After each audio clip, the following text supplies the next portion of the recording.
আকাশবাণী কলকাতা। স্থানীয় সংবাদ পড়ছি প্রবাল বন্দ্যোপাধ্যায়। বিশেষ খবর। পশ্চিমবঙ্গে কৃষকরা রাজ্য সরকারের জন্যই পিএম কিষাণ যোজনার সুবিধা থেকে বঞ্চিত হচ্ছেন বলে প্রধানমন্ত্রী নরেন্দ্র মোদী অভিযোগ করেছেন। মুখ্যমন্ত্রী মমতা ব্যানার্জির পাল্টা দাবি, কেন্দ্রই এই প্রকল্প নিয়ে রাজনীতি করছে। সিঙ্গুরে শিল্প পার্ক তৈরির ব্যাপারে মুখ্যমন্ত্রীর ঘোষণা নিয়ে তৃণমূল কংগ্রেস ও বিজেপির মধ্যে রাজনৈতিক চর্চা অব্যাহত। রেল মন্ত্রক প্রস্তাবিত নতুন টালা ব্রিজের নকশা অনুমোদন করেছে। রাজ্যে গত 24 ঘণ্টায় 1541 জন করোনায় সংক্রমিত হয়েছেন। আরোগ্যের হার বেড়ে 95.54% হয়েছে। আইএসএল ফুটবলে আজ গোয়ায় এসসি ইস্টবেঙ্গল চেন্নাইয়ান এফসির মুখোমুখি হবে। করোনা সংক্রমণ এড়াতে মাস্ক পরুন ও ঠিকভাবে পরুন, 2 গজ দূরে থাকুন, নিরাপদ দূরত্ব বজায় রাখুন, হাত ও মুখ পরিষ্কার পরিচ্ছন্ন রাখুন। আসছে বিস্তারিত খবরে। প্রধানমন্ত্রী নরেন্দ্র মোদী গতকাল ভিডিও কনফারেন্সের মাধ্যমে পিএম কিষাণ যোজনার আওতায় আর্থিক সুবিধার পরবর্তী কিস্তি হস্তান্তর করেছেন।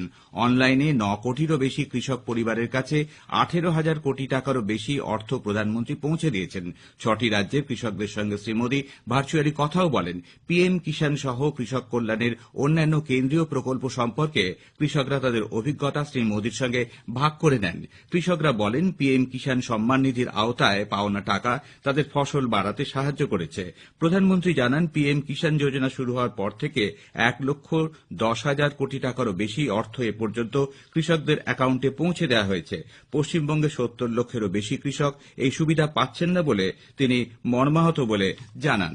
তিনি আরও বলেন, পশ্চিমবঙ্গে 23 লক্ষেরও বেশি কৃষক এই যোজনার সুবিধা নিতে অনলাইন আবেদন করেছিলেন, কিন্তু রাজ্য সরকার তথ্য যাচাই প্রক্রিয়া বন্ধ করে দিয়েছে।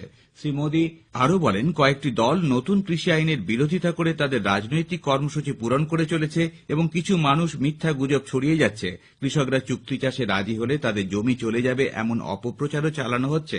মাটির স্বাস্থ্য কার্ড, নিমের কোটিং দেয়া ইউরিয়া, সৌর পাম্পের মতো প্রকল্পের সাহায্যে সরকার কৃষকদের উৎপাদন ব্যয় কমানোর চেষ্টা করছে এবং আরও ভালো শস্য বীমার আওতায় কৃষকদের আনতে পিএম ফসল বীমা যোজনা চালু করা হয়েছে এবং কোটি কোটি কৃষক এর সুবিধা পাচ্ছেন। মুখ্যমন্ত্রী মমতা ব্যানার্জি বলেছেন, প্রধানমন্ত্রী অর্ধসত্য বলছেন এবং মানুষকে বিভ্রান্ত করতে চাইছেন। কিষাণ সম্মান নিধি প্রকল্প নিয়ে রাজ্যের কৃষকরা রাজনীতির শিকার হচ্ছে বলে প্রধানমন্ত্রী যে অভিযোগ করেছেন তার জবাবে মুখ্যমন্ত্রী গতকাল বলেন, এ নিয়ে কেন্দ্রীয় সরকারই রাজনীতি করছে।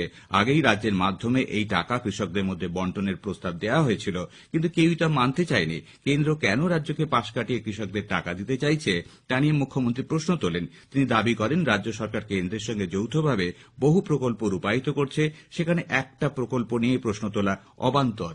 এদিকে তৃণমূল কংগ্রেস সাংসদ সৌগত রায়ও প্রধানমন্ত্রীর অভিযোগ খারিজ করে দিয়ে বলেছেন, রাজ্য সরকার তাদের মাধ্যমে টাকা দেওয়ার জন্য কেন্দ্রকে আগেই অনুরোধ জানিয়েছিল, কিন্তু কেন্দ্রীয় সরকার রাজনৈতিক উদ্দেশ্যে তা মানেনি। সিপিআইএম নেতা মোহাম্মদ সেলিম বলেন, নতুন কৃষি আইন কৃষকদের স্বার্থে নয়, করা হয়েছে বড় বড় ব্যবসায়ীদের স্বার্থে। বিজেপির রাজ্য সভাপতি দিলীপ ঘোষ রাজ্য সরকারকে কটাক্ষ করে বলেছেন, তাজপুরে গভীর সমুদ্র বন্দর এবং সিঙ্গুরে শিল্প পার্ক হবে বলে মুখ্যমন্ত্রী যে ঘোষণা করেছেন তার কোনো উল্লেখ বাজেটে নেই। এই অর্থ কোথা থেকে আসবে সে বিষয়ে প্রশ্ন তোলেন দিলীপবাবু। সারা বছর খেলা মেলার উদ্বোধন করলেও মুখ্যমন্ত্রী কোনো কারখানার উদ্বোধন করেননি বলেও তিনি মন্তব্য করেন। যিনি কারখানা বন্ধ করে দিয়ে ক্ষমতায় এসেছেন তার কাছ থেকে কারখানা স্থাপনের গল্প শুনতে চান, আর সেই জন্য উনি সারা বছর ধরে খেলা মেলা আর কত উদ্বোধন করে বেড়ান। কারখানা উদ্বোধন করতে আমরা কখনো দেখি, দুর্গা পূজা, কালী পূজা। তো তার হাত দিয়ে কারখানা হবে, কারখানা উদ্বোধন হবে, মানুষ চাকরি পাবে, এটা আকাশ প্রথম কল্পনা। এদিকে সিঙ্গুর কৃষি জমি রক্ষা কমিটির অন্যতম নেতা তথা হরিপালের বিধায়ক বেচারাম মান্না দাবি করেন যে 34 বছরের বাম শাসনকালে যে পরিমাণ বিনিয়োগ এসেছিল মুখ্যমন্ত্রী মমতা ব্যানার্জির তৃণমূল কংগ্রেস দল 9.5 বছরের শাসনে তার থেকে অনেক বিদেশি বিনিয়োগ এনেছে।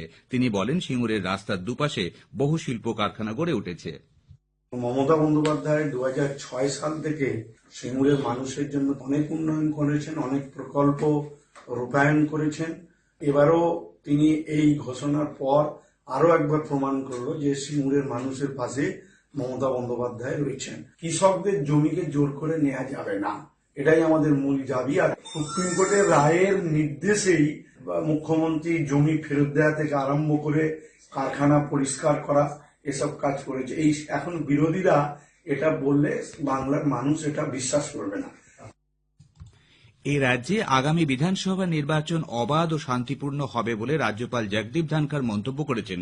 গতকাল উত্তর 24 পরগনার জগদ্দলে একটি নকআউট ক্রিকেটের টুর্নামেন্টের উদ্বোধন করে রাজ্যপাল বলেন, ভোটদানের মধ্যে দিয়ে মানুষের গণতান্ত্রিক অধিকার প্রয়োগের যে সুযোগ রয়েছে তা তিনি সুনিশ্চিত করতে চান। सबसे बड़ा पहरी, सबसे बड़ा स्टेक होल्डर, सबसे बड़ा सिपाही, सबसे बड़ा जिम्मेवार व्यक्ति मतदाता होता है। मेरी शपथ है और मेरा वादा है, मैं पश्चिम बंगाल की जनता को इसलिए हताश नहीं होने दूंगा कि निष्पक्ष चुनाव नहीं होंगे, चुनाव निष्पक्ष होंगे। এদিকে রাজ্যপালের মন্তব্যের বিরোধিতা করেছেন তৃণমূল কংগ্রেস নেতা সৌগত রায়। গতকাল সাংবাদিকদের তিনি জানান, নির্বাচন পরিচালনা করা সম্পূর্ণ দায়িত্ব নির্বাচন কমিশনের। নির্বাচন পরিচালনা করবেন নির্বাচন কমিশন, অন্য কারুর অধিকার নেই। রাজ্যপালের অধিকার 167 ধারায় আছে। কোন ধারায় রাজ্যপাল ভোট নিশ্চিত করতে পারেন? পশ্চিমবাংলায় ভোট শান্তিতেই হয়, শান্তিতেই হবে, এবং আমি আশা করি যে নির্বাচন কমিশন নিরপেক্ষভাবে ভোট করাবে। স্থানীয় সংবাদ শুনছেন আকাশবাণী কলকাতা কেন্দ্র থেকে। রেল মন্ত্রক প্রস্তাবিত নতুন টালা ব্রিজের নকশা অনুমোদন করেছে। ফলে আগামী 1.5 বছরে এই সেতুর নির্মাণ কাজ শেষ হয়ে যাবে ও 2022 সালের মাঝামাঝি সময়ে এই সেতু উদ্বোধন করে তা জনগণের জন্য খুলে দেওয়া যাবে বলে রাজ্য সরকার আশাবাদী। রাজ্যে 24 ঘণ্টায় নতুন করে 1541 জন করোনায় সংক্রমিত হওয়ায় এই সংখ্যা বেড়ে হল 5,44,755। তার মধ্যে 5,20,470 জন সুস্থ হয়ে উঠেছেন। গত সন্ধ্যায় স্বাস্থ্য দপ্তরের প্রকাশিত রিপোর্ট অনুযায়ী 24 ঘণ্টায় 1,954 জন সংক্রমণ মুক্ত হয়েছেন। আরোগ্যের হার আরও কিছুটা বেড়ে 95.54% পৌঁছেছে। গোয়ার তিলক ময়দানে আজ ইন্ডিয়ান সুপার লিগ আইএসএল ফুটবলে এসসি ইস্টবেঙ্গল চেন্নাইয়ান এফসির মুখোমুখি হবে। খেলা শুরু সন্ধ্যে 7:30টায়। এসসি ইস্টবেঙ্গল এখনো জয়ের মুখ দেখেনি। 6 ম্যাচে এসসি ইস্টবেঙ্গল 2 পয়েন্ট নিয়ে 11 দলের আইএসএল এর সর্বশেষ স্থানে রয়েছে। স্থানীয় সংবাদ শেষ হল।